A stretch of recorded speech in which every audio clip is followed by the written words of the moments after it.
if we can get Sesicola working in the next 2 to 3 months, we'll be cash positive by fourth quarter of 2012.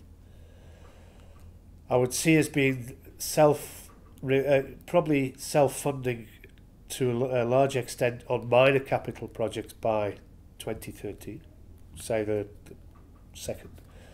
end of the first half, second half of 2013. I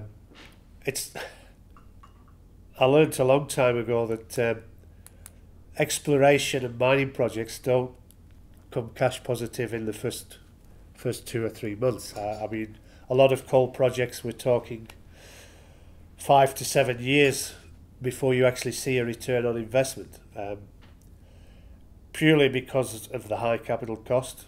But then again, they're long life projects. You tend to go for a coal project that's got 15 to 20 years life.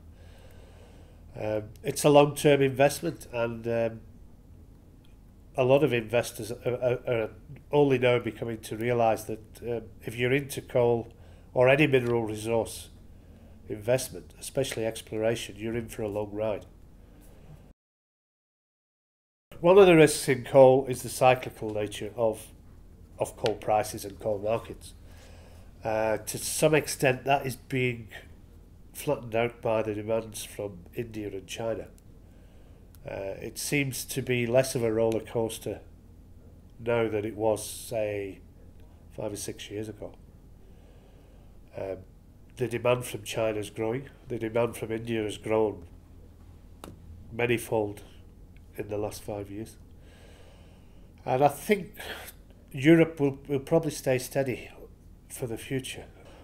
Cost-wise, there's not really a great exposure to electricity prices, but obviously there's a greater exposure to fuel price increase. So that would be a risk.